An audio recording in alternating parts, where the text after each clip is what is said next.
Welcome to Climate Reflections, the SRM 360 podcast, where we discuss sunlight reflection methods, or SRM, ideas to reduce the impacts of climate change by reflecting sunlight away from the Earth. I'm your host, Dr. Pete Irvin, and I'm a climate scientist who has been studying SRM since 2009. Did you know that some forms of air pollution have actually helped reduce global warming? This raises an uncomfortable question. Has clean air legislation, so important to protecting human health and ecosystems, inadvertently accelerated global warming? In today's episode, we discuss the links between air pollution, climate change, and SRM. To be specific, we focus on stratospheric aerosol injection, or SAI, the SRM proposal to reflect sunlight by adding tiny reflective particles high in the atmosphere in an effort to cool the planet without the same health impacts as air pollution. A side note to our listeners, if you're not familiar with SAI, you can learn much more about how SAI would work and some of the geopolitical concerns it raises by checking out our previous podcast episodes or by visiting srm360.org. Today we are focusing on air pollution. How would SAI differ from air pollution? And what could happen when the sulfate particles used for SAI eventually fall back to Earth? We spoke with two experts about air pollution, its impact on the climate, and how SAI would differ from it. They were Dr. Daniele Visioni, an assistant professor of atmospheric sciences at Cornell University, who is an expert on SRM and its impacts and a frequent contributor to SRM 360, as well as Oliver Morton, science writer and a senior and briefings editor for The Economist. First, a very quick history of air pollution. More than 2,000 years ago, writers in the ancient world had already acknowledged air pollution and its harmful impacts. And even before the Industrial Revolution in Europe, there were treaties on air pollution, as well as evidence of air pollution preserved in the geologic record.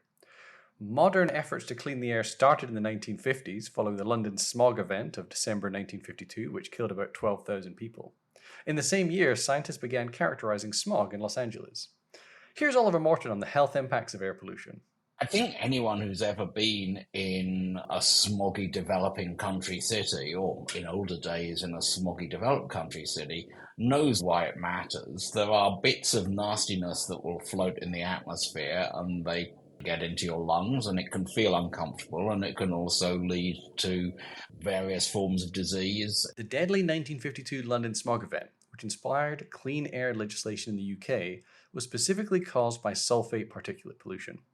Sulfate particles, a byproduct of the burning of dirty fossil fuels, have substantial impacts on human health. Sulfate pollution also has impacts on the environment, specifically acid rain, a hot topic in the 1970s and 80s when dead lakes and dying forests near and downwind of industrial centers began to emerge. Daniele Visioni has more. Anybody who is sort of in their 40s and 50s, so not me, but I've been told a lot of time, well, what about acid rain? Nobody in their 30s think about acid rain because it's a problem that in the global north we sort of solved. In the 80s and 90s, there was a strong effort to reduce sulfate emissions and then reduce sulfate deposition that mostly comes out in terms of acid rain. The health and environmental impacts of sulfate pollution were well understood by the 2000s, but another impact was becoming increasingly clear as the scientific understanding of climate change evolved. We turn back to Daniele Visioni for more. These aerosols, of which we emit so much from the surface and that are so harmful to people and environments, they have reflected part of the incoming solar radiation. They have prevented warming from being much, much higher than it could have been. In 2006, Dr. Paul Crutzen, a Nobel Prize-winning atmospheric chemist, made the unorthodox suggestion to add sulfate particles high in the atmosphere to reflect sunlight and slow global warming. When Crutzen suggested this, he faced immediate backlash from his colleagues for potentially undermining efforts to curb CO2 emissions. But he was addressing what he perceived as a conundrum for policymakers. Here's Oliver Morton again. The basic argument in Crutzen's 2006 paper is that efforts to reduce air pollution are reducing the effect specifically of sulfate particles on the climate because there are fewer sulfate particles. And so by removing these sulfate particles, the various regulatory authorities involved are saving lots of lives, which is good, but they are also increasing the amount of warming that is actually felt, because some of the warming from greenhouse gases has historically been offset by cooling by air pollution. And so given this, Paul saw this as a dilemma for policymakers. That's what the paper's actually called. It's called albedo enhancement by stratospheric sulfur injections a contribution to resolve a policy dilemma? Note to the up tone at the end, there's a question mark. At the time, in 2006, the World Health Organization estimated that there were about 500,000 deaths attributable to air pollution each year, but the real number was likely about 10 times higher. Crutzen saw clear benefits to cleaning up the air people breathe and offered an option he estimated would retain the cooling effects of sulfate pollution without compromising people's health. Here's Oliver Morton again to explain Crutzen's proposal. He says that if you put the sulfur in the stratosphere rather than in the lower atmosphere, the troposphere, which is where all the sort of like mucky mixing around of everyday matter occurs, then the sulfate particles will last in the atmosphere much longer because the stratosphere doesn't have these turbulent flows and it's very layered. That's why it's called the stratosphere, because it has this sort of layered stratigraphic vibe to it. And so if you put the sulfur in the stratosphere, you can use a lot less sulfur, but because it lasts a lot longer, you can actually get the same amount of cooling as the much larger amount of sulfur that you're seeing in the troposphere. And so Paul's suggestion was that one way to think about a possible way forward was to offset the removal of lots of tropospheric sulfur with the injection of a small amount of stratospheric sulfur that would have nothing like the same deleterious effects on ecosystems or human health, but would have more or less the same effect on masking some global warming. Sulfate particles are just one component of air pollution. Other pollutants of major concern for human health include soot, ground-level ozone, carbon monoxide, and nitrogen dioxide. While many of these pollutants trap heat and warm the Earth, sulfate particles reflect sunlight and have a cooling effect. Crutzen and others hypothesized that reducing sulfate pollution would reveal significantly warmer temperatures due to climate change, and subsequent studies have shown this to be the case. In 2023, the IPCC estimated that air pollution's net cooling effect masked about 0.4 Celsius of warming. In 2020, the International Maritime Organization, or IMO, put into effect new fuel rules for the shipping industry. These rules called for a reduction in the amount of sulfur in fuel used in shipping. What impact did this have on climate? Here's Daniele Visioni again. And so in 2020, there has been a pretty significant drop in sulfate emissions from international shipping. We can observe that. There's now a lot of research also observing the fact that this did create a reduction in the amount of clouds, especially over the North Atlantic. And so there is now a growing body of literature that is trying to actually measure and quantify how much this 2020 IMO regulation has affected global temperature. You know, it's kind of hard to not see the connection and say, oh, we've had this rule, and then after a few years, when these clouds have gone and the ocean has been able to take up more of the heat from the sun, and we see more warming, are the two things connected? Especially considering that already in 2012, there were estimates of the fact that this was going to have a warming effect. To how much temperature effect these translate is pretty complicated. And to me, aside from debating the actual number, it is interesting what this tells us about a lot of other things, about what this tells us about how do we get to a scientific consensus, how would we monitor something like this in the case of SAI, how little this thing was monitored in 2020. The most fascinating thing to me, so two things. The first one was that there was a very famous paper in 2013 that analyzed this for the first time and said, this is what would happen if you cut shipping emissions. And they said there would be a massive air quality impact. Port cities would be very happy. We would see a bit of warming. And then towards the end, they said, you could achieve the same air quality impact without losing the cooling potential by only turning on these scrubbers, these filters that remove the sulfate from the emissions only when you're close to port, and let the sulfate continue when you are in the open ocean where we don't care about air quality. And they say, but we're not going to talk about this too much because these voluntarily keeping emission is akin to geoengineering. And this is unpopular to talk about. This was 2013. It was another time. So I think that this is interesting in what it tells us about how we conceive of deliberate or inadvertent modifications of the climate. And the other part is the fact that clearly, if we had been way more concerned with this than as we are now, there would have been better plans to observe clouds over the North Atlantic on January 1st, 2020. We would have discussed this a lot more. We would have had modeling simulations in place to quantify this effect in much better ways. It's just true that people try to ignore aerosols a little bit too much because they lead to uncomfortable questions. And the main question is, does it make sense to remove them if they contribute to warming, if warming is the main thing we should be scared about for the 21st century? And so I think that this shipping case is a clear example of all of these contradictions finally coming into full view of the public.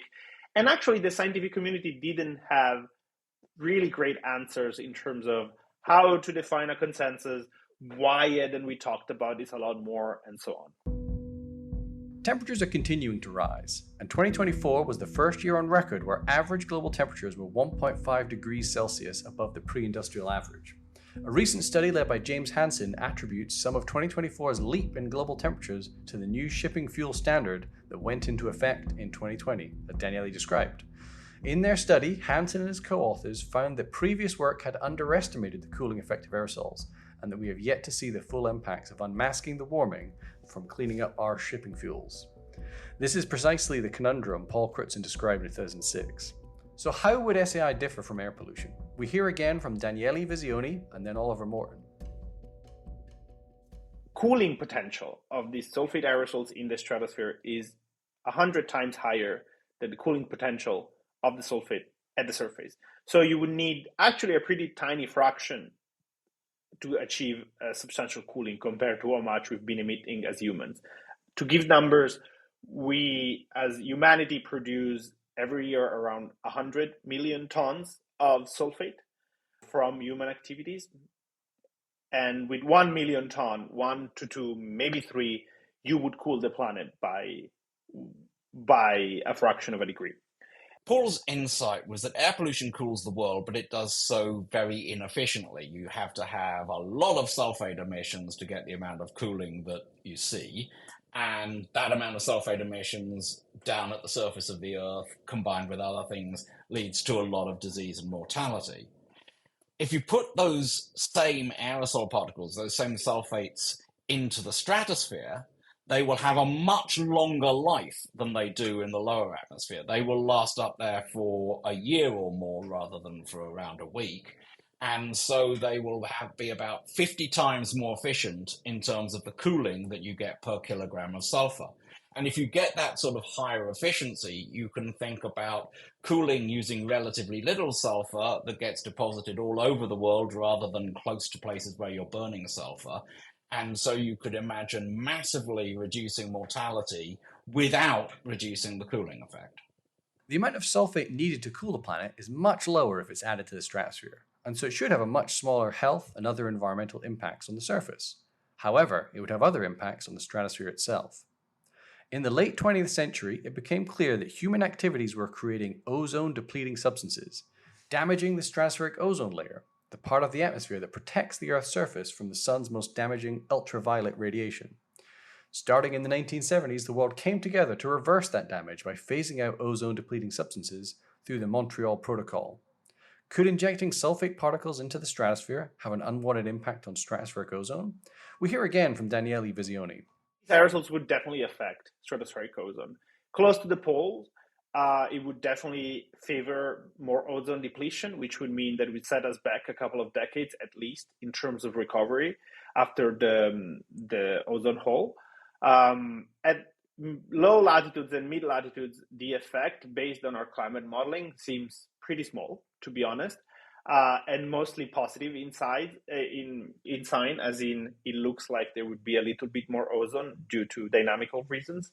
But these are probably small. But of course, at high and mid to high latitude, there would be some ozone depletion that would need to be monitored and understood.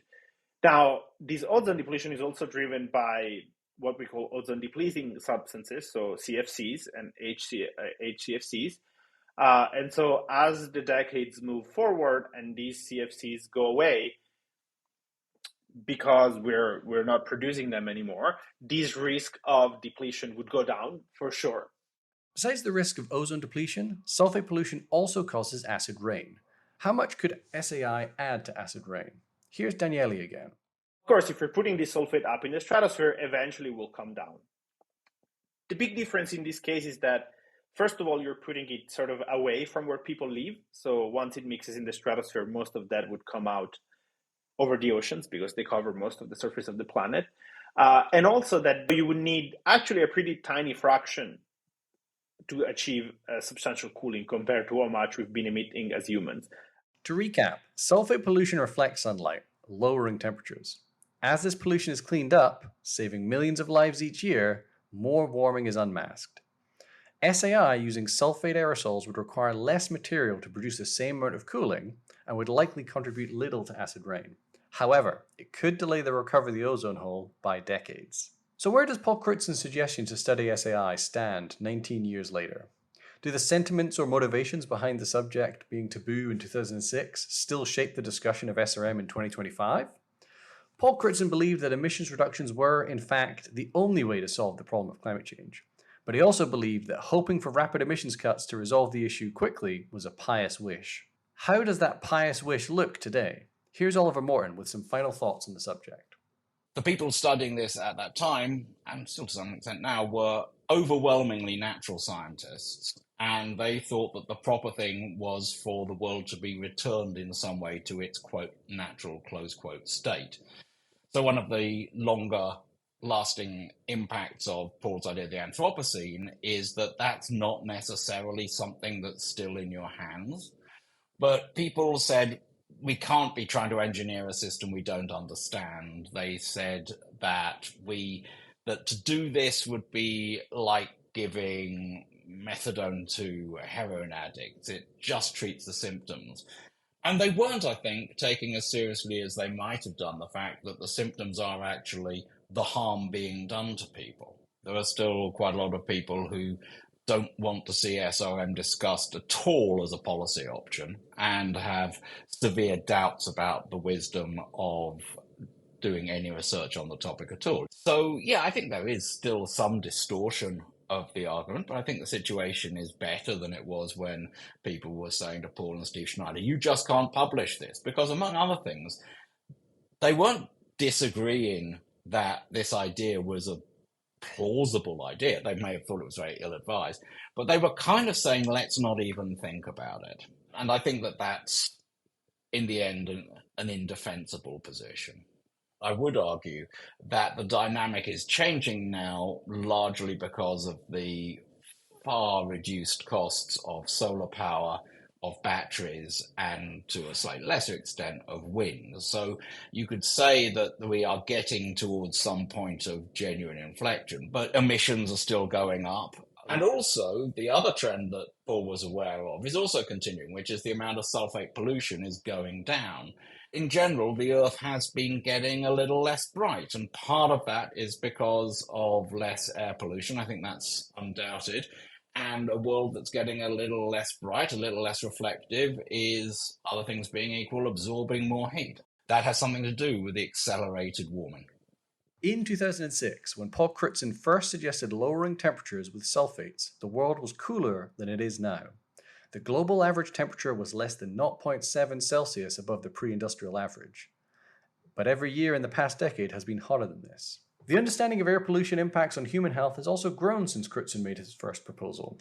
Crutzon himself acknowledged in 2015 that he had underestimated deaths due to air pollution by a factor of about 10. We are still facing the same dilemma Crutzon laid out 19 years ago. CO2 emissions have continued to rise since. Air pollution's cooling effects continue to be lost, and global temperatures are surging. While we know much more about SAI and other SRM proposals than we did when Crutzon made this suggestion, there are still many uncertainties and risks that need to be explored. That's it for today's episode of Climate Reflections. Thanks for listening. This is a new podcast and we're hoping to build our audience, so if you enjoyed it, please do share it on social media or recommend it to a friend. If you have a question about SRM or just want to find out more, go to our website, srm360.org. We answer questions from the audience in our monthly news roundup, so you might hear your question answered there. You can find a transcript of today's episode with links to sources on our website, so please check it out.